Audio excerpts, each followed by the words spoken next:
Welcome to the Machine Ethics Podcast. This month, we're talking to Alan Winfield from UWE, the University of West England, Professor of Robotic Ethics.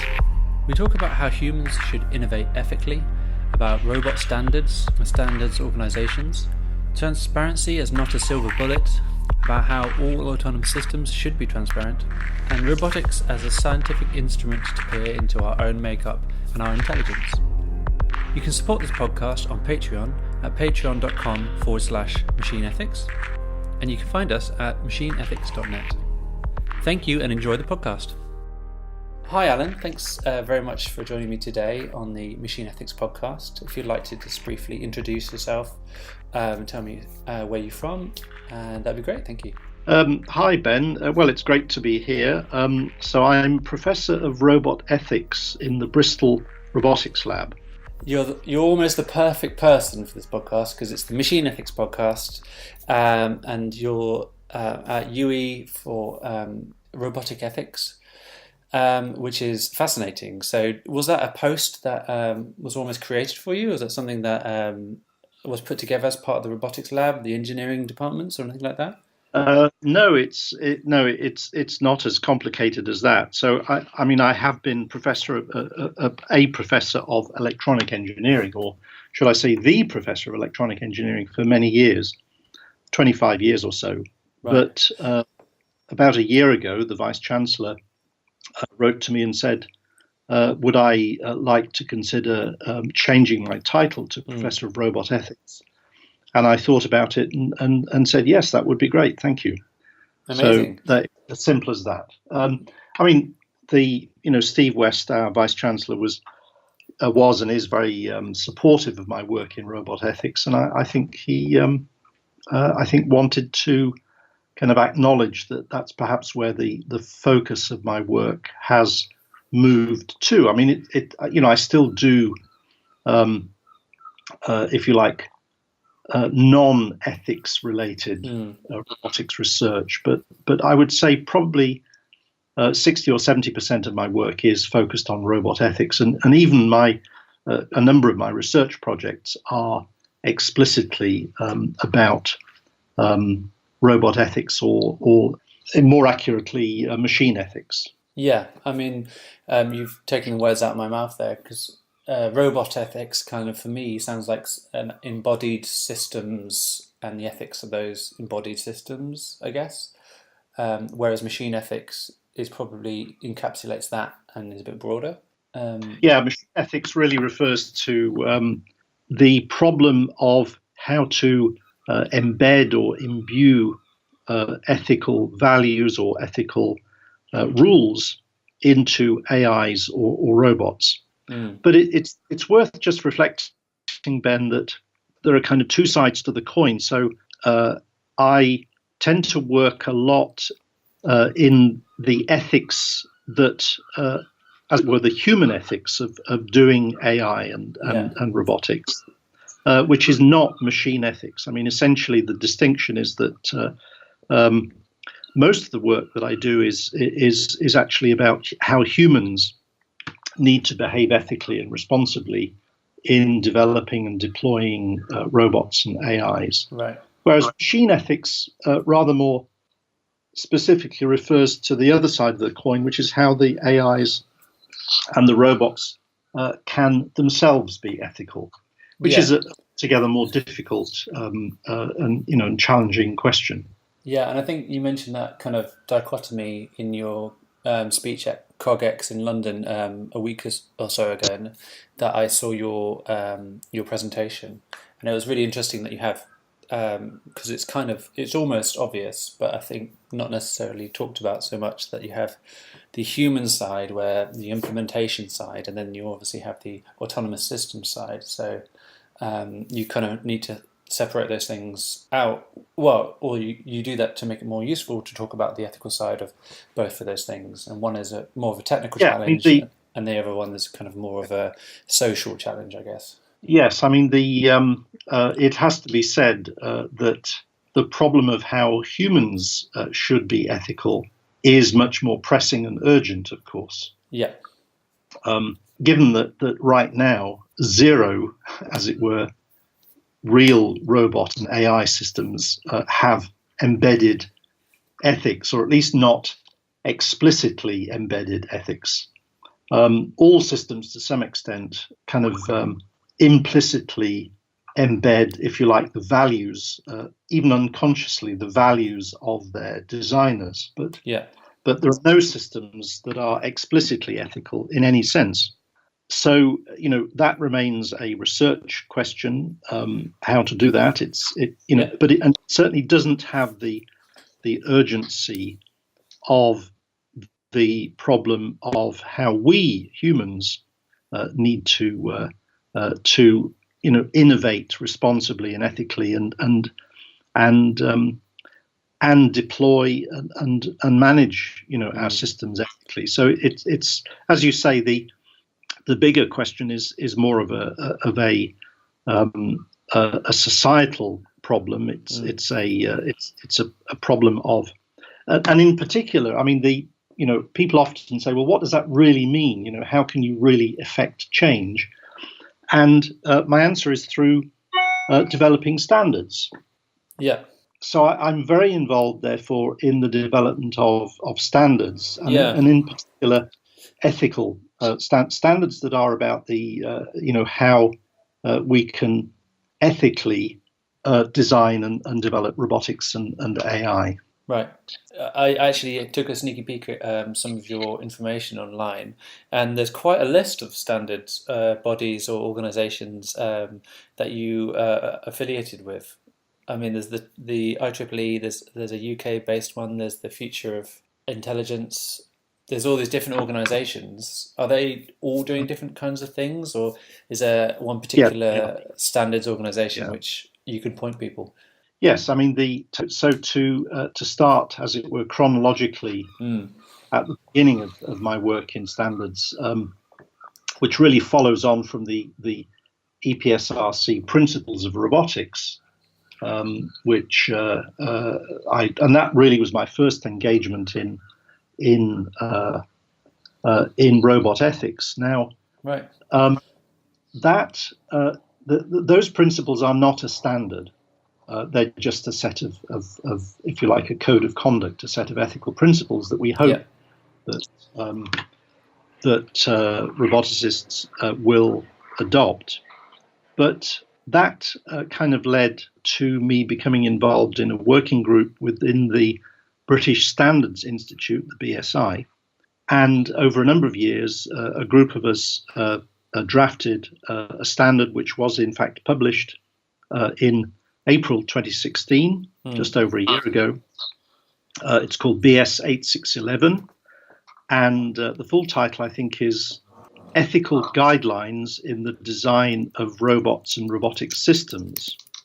Yeah. And I think what's notable about that standard is it's the world's first, as far as I know, I'm pretty sure, the world's first published ethical standard in robotics. Right. And what it is basically is, if you like, a methodology for allowing designers to conduct what we could call an ethical risk assessment. Yeah, that makes sense. Yeah, a way of going through a kind of quite a long checklist of possible ethical hazards and risks. Yeah. And then thinking about whether their robot or their system might trigger those particular risks, and then we hope mitigating the risks and either removing or reducing those risks, and of course we give advice on how to do that.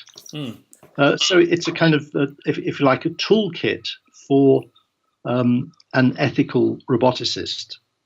So carry on. So playing devil's advocate here, standards aren't law. So how does one take this risk assessment, if you like, and apply it widely to industry or to, I mean, the way that the world is currently working, it would seem, we have all these startups and we have this entrepreneurial culture, and this sort of thing almost flies in the face of that, where we're trying to get people to actually slow down, think about what you're doing, Yeah.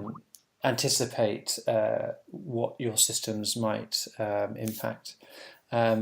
So, for example, is this sort of something that you would give to some of your students working at the university at the robotics lab? Well, it is. I mean, but the more general answer Mm. is that, of course, most standards, and of course, you're probably aware that there are literally hundreds of thousands of standards, that determine every aspect of modern life. Standards are what I refer to as the infrastructure of life. Um, they determine everything. From making sure that the roof, the ceiling above your head doesn't collapse. That the Yeah. your kettle is safe. That your the car you drive is safe and isn't going to kill you. We hope, and thousands of other things. And most standards are voluntary. Right. Relatively few standards, only standards for safety critical systems are mandated, as it were, in regulations and in regulatory structures, which is perfectly appropriate. Mm. So yes, of course, BS 8611 is a voluntary standard, but what we would hope is that designers, and this obviously takes time, to become widely known and appreciated. We hope that designers and manufacturers will see that there is a commercial advantage to them in being able to have if you like, a notice on the box, that the robot is packaged in, saying, this robot has been risk assessed, to British standard BS 8611, and we believe, and I would argue that gives a manufacturer an advantage, a commercial advantage over a competitor's system that has not had such a that is not, as it were, compliant or has not been risk assessed against any standard. Yeah. If most people, if given a choice between something that complies with the standard and something that does not, would prefer to take the thing that complies with the standard. So, while you're right, I mean, it doesn't, it might seem counter commercial practice. I think that's actually not true. I think that there are commercial benefits, advantages to adopting ethical standards, particularly when more and more people are aware of the, as it were, the ethical implications and impact of robotics and AI systems. Yeah, I think that, I mean, it's been exploding in the media over the last couple of years now. All these the talk about autonomous cars and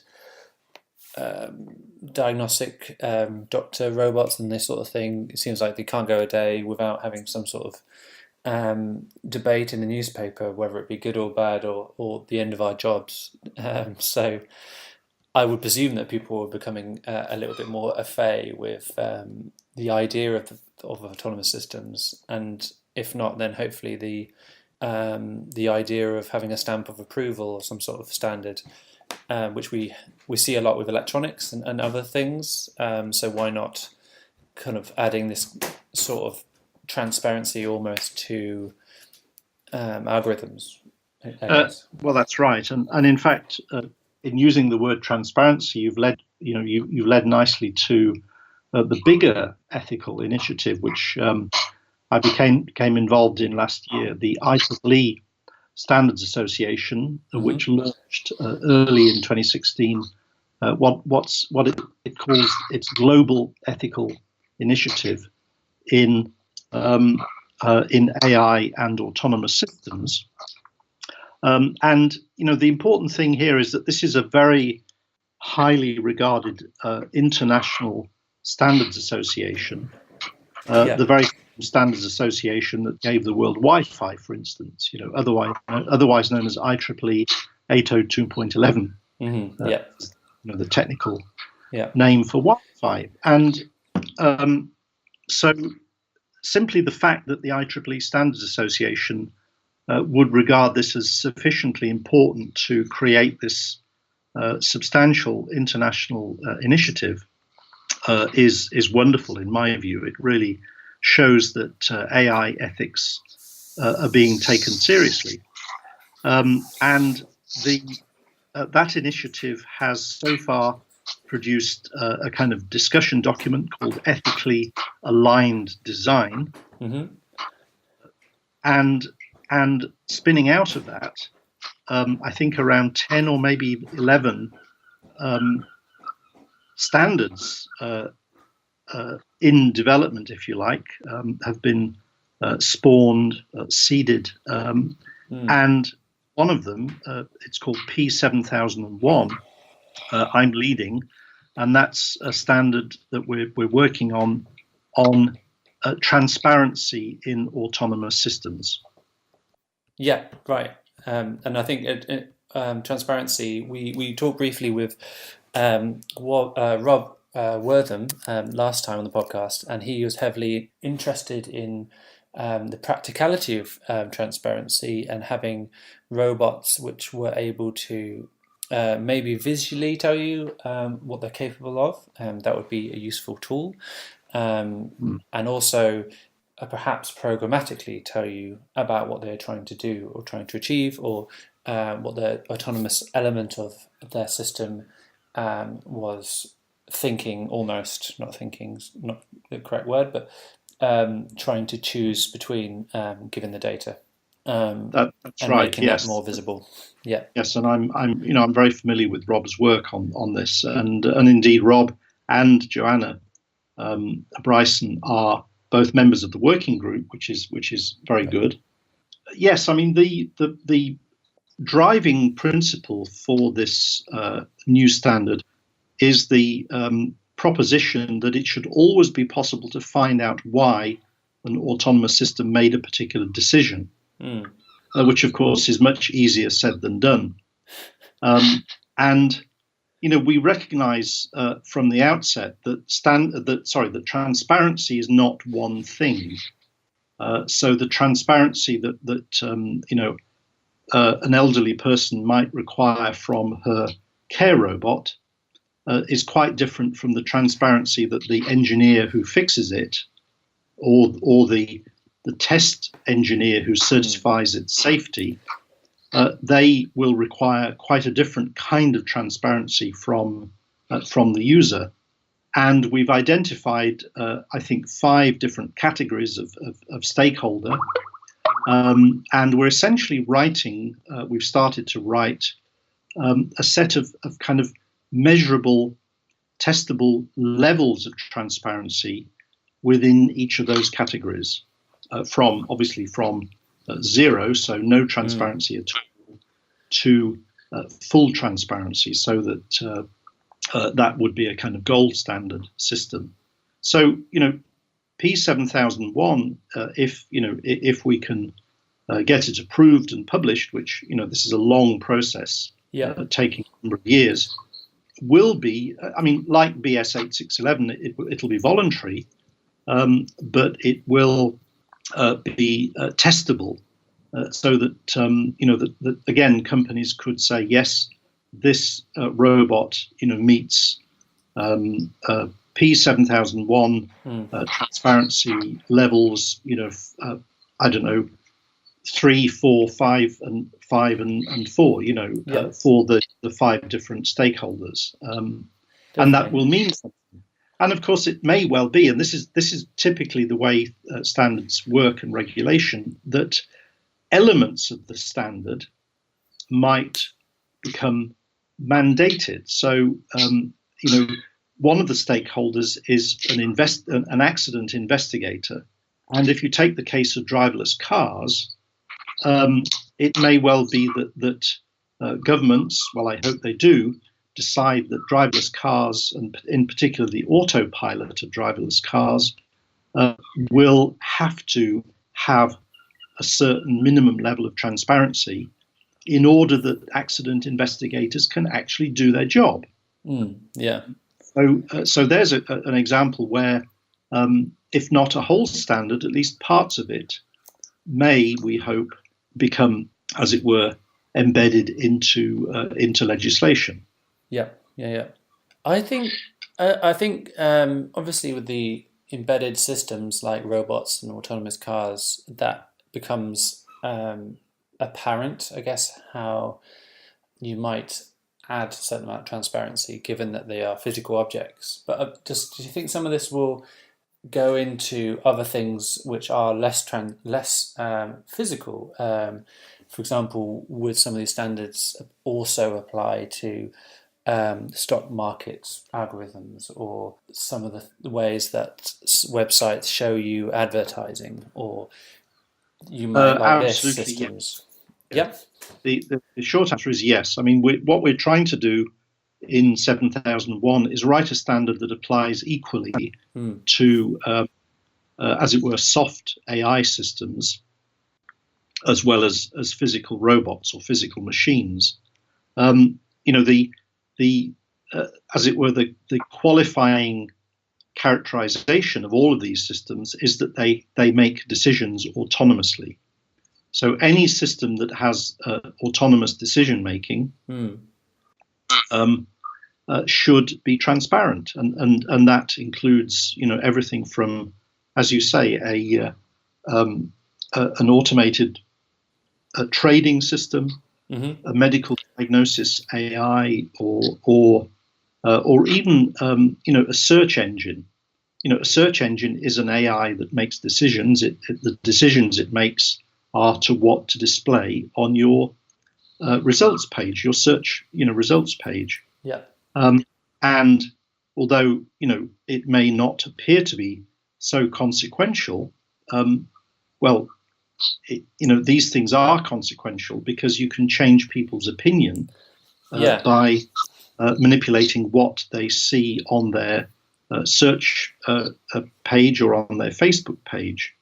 And of course, such results have political consequences, as we believe, at least, was the case, you know, in recent elections.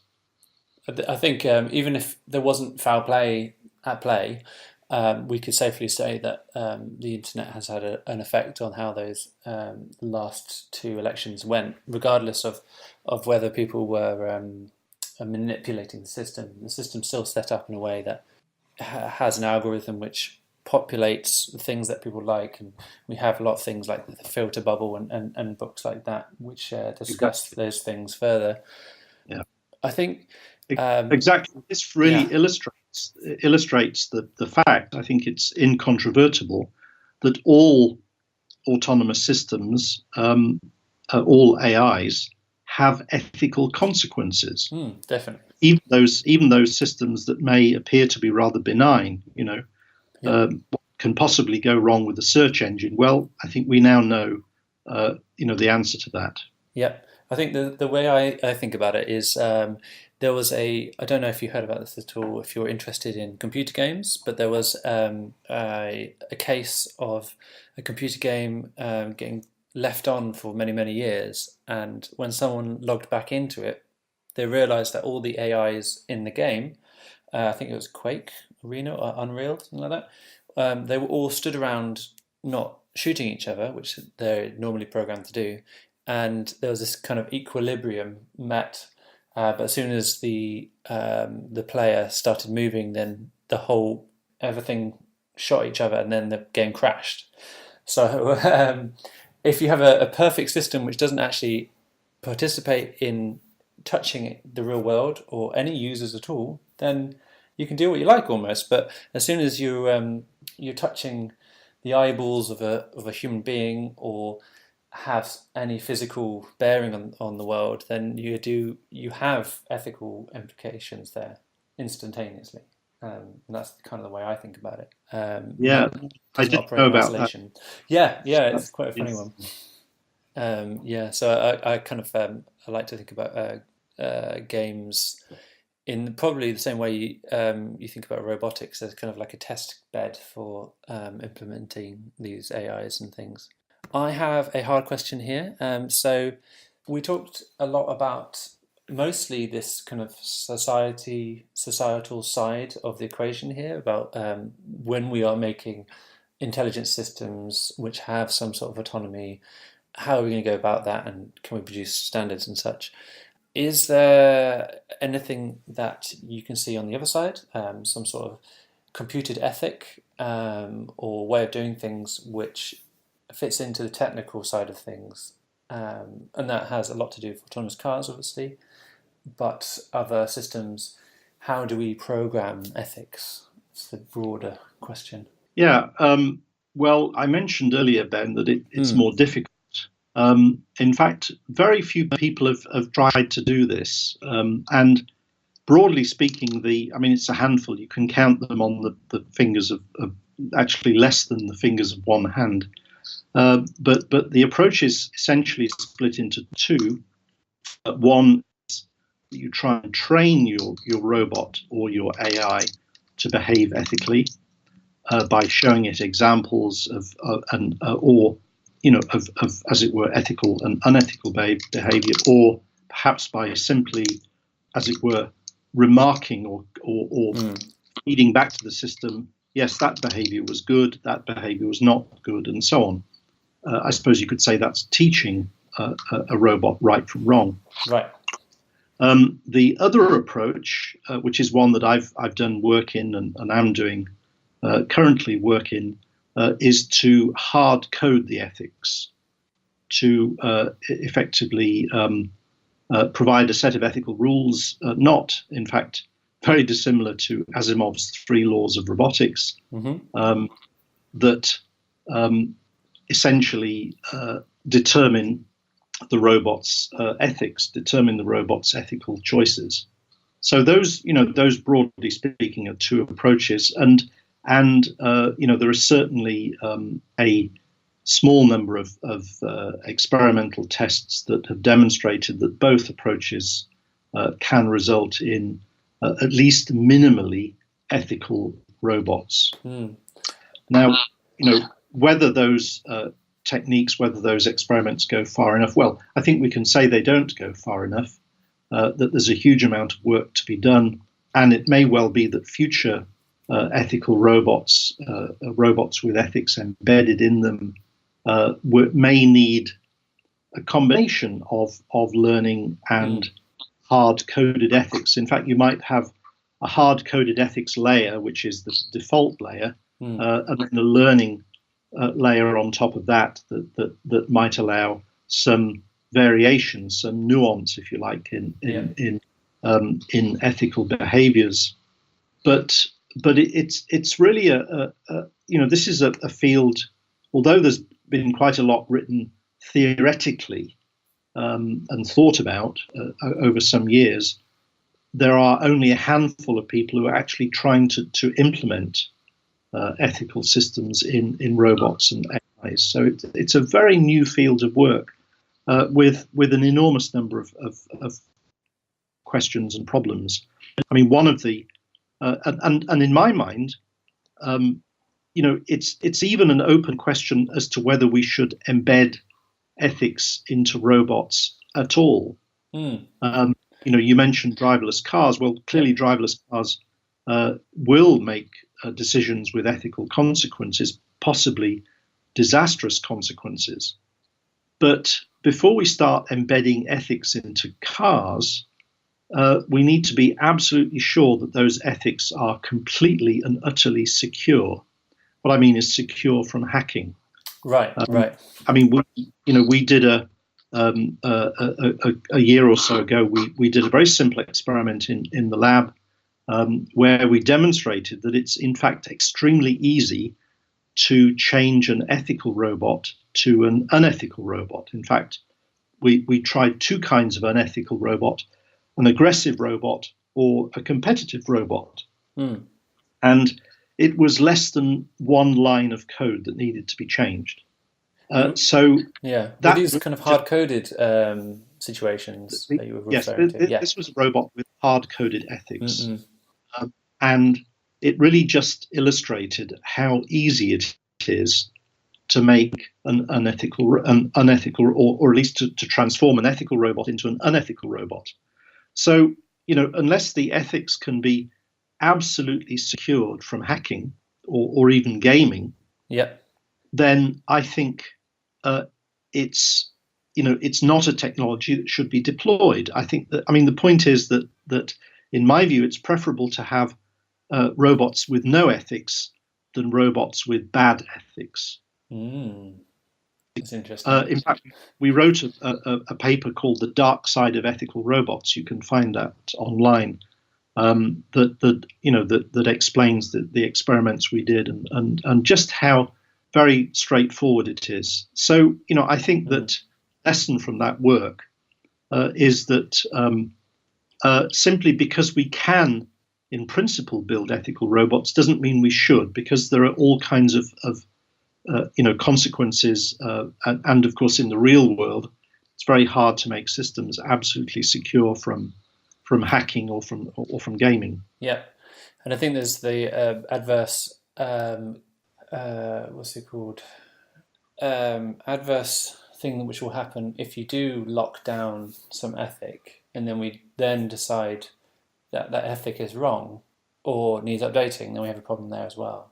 So I think personally, entrenchment is a problem as well. I think, given that. Yes, it's certainly true that we need to be able to modify ethics. You can imagine. You can certainly imagine a situation where an ethical robot causes an accident. There's an investigation, and it was determined that its ethics need to be modified, updated, if you like. Yep. That is absolutely true, and you can imagine that situation. So yes, even hard-coded ethics should be subject to updating and modification, but it shouldn't be easy. Yeah. And again, the risks of bad actors, if you like, getting involved in modifying a robot's ethics for bad are so great that it may be better just not to have ethics embedded at all. In other words, we need to have an extraordinarily secure and robust system before, in my view, we can take the risk, with having driverless cars, for instance, driving around that have embedded ethics. Yeah, because then someone could hack them and change those ethics, and you'd have one rogue car running around doing very odd things.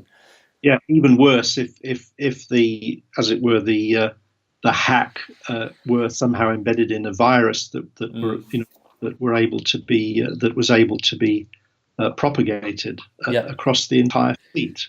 Well, I'm hoping some manufacturers are listening to this podcast and are noting these things down today. Would you have anything to say to them other than those things, do you think, Alan? No, I think I've pretty much said it all. I think we need to be extraordinarily careful with embedded ethics. I think we need to certainly embed ethical values, but embedding ethical behaviours, if you like, is a step beyond. Right. Well, I think we're getting to the end, and there's a couple of questions I always end with. One is, what do you worry about in the future of AI and robotics? And then, on a lighter note, what are you excited or looking forward to in that future?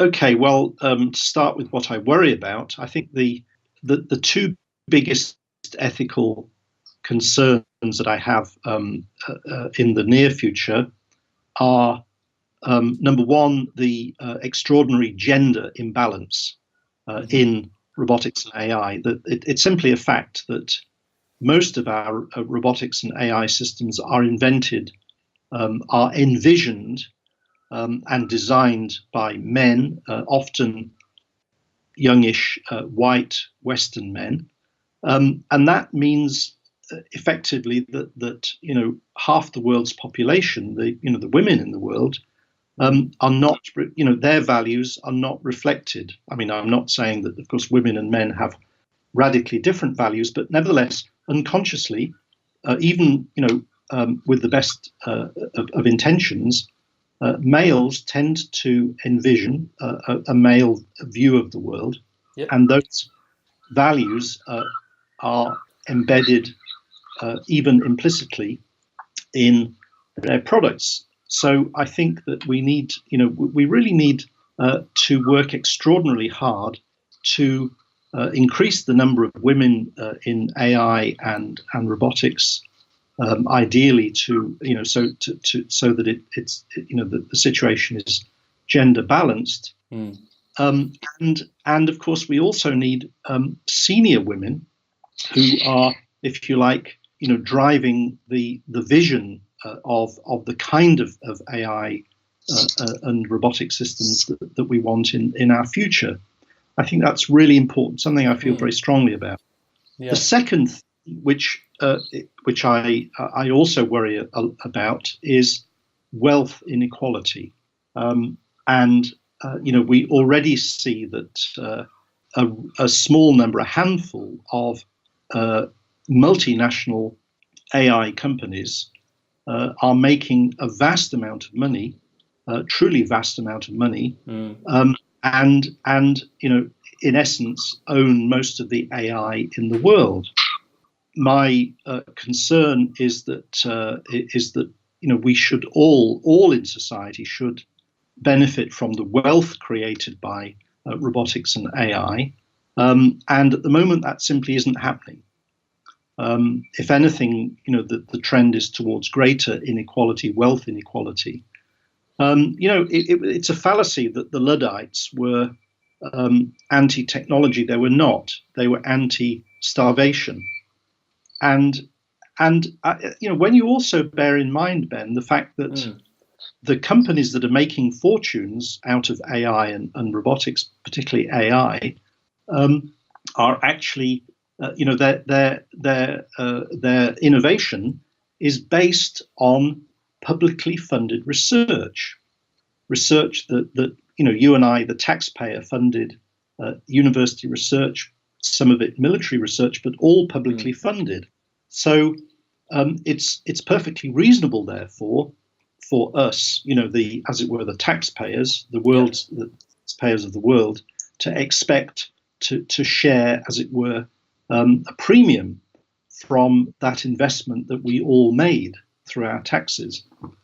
So I really think that we need some radical changes to bring about a proper sharing of the wealth, the bounty, if you like, from AI and robotics. Now, I'm not an economist, so I'm not best placed to figure out or advise on how that should happen. But certainly, I think that we need to be thinking about things like the universal basic income, or perhaps a conditional universal basic income, or a negative income tax. There are lots of good, really smart economists have started thinking about this problem. Yep. And there are solutions that merit very serious consideration. Well, is there? I mean, although those two things are extremely valuable points, and CogX actually had quite a lot of discussion about the diversity issue within the industry at the moment, which is great to see people talking about it and trying to react to it. Obviously, I'm in favour of a universal basic income or the inverse income tax. That would be fantastic. If people could get on that, please. Is there anything that you are looking forward to, Alan, in the near future? Well, the thing that we tend to forget, if you like, or overlook, is that when we're designing AI and robotic systems, we're effectively building working models of natural intelligence. And the most exciting stuff for me is discovering through building these working models how natural intelligence works. And part of my research, admittedly a smaller part of my research, is focused on these simple working models of bits of intelligence, bits of evolution, bits of culture, even. So I'm really excited by that. I'm very excited by the idea that we can understand how animals, including humans, think better. Better understand how animals and humans think by building robots and AI systems.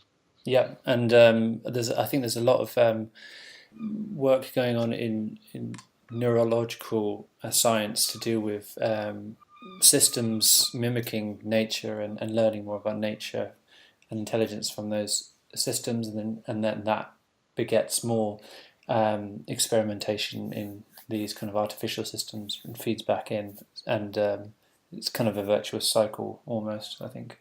Yeah, I mean, for me, perhaps the most, the scientific use of robotics and AI is the most exciting. That is the idea that robots and AI systems are a kind of microscope for studying intelligence. In other words, I get very excited when I think of our robots as scientific instruments rather than just things that might have utility in the world. Yeah. Well, thank you very much for your time, Alan. It's been fantastic, and I'm really glad that we got you on the show. If people would like to follow you or check out your research, how can they do that?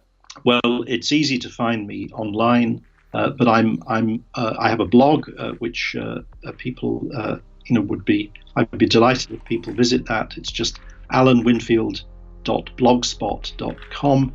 I'm also on Twitter. That's very easy to find me there. It's just at Alan_Winfield. Brilliant. Thank you very much. And I've just noticed you've actually got the slides from the CogX conference up on your blogspot. I do, yes. Yeah. Yes. I still have to write some commentary, but the slides are there. Yes, that's right. Great. Well, thanks again.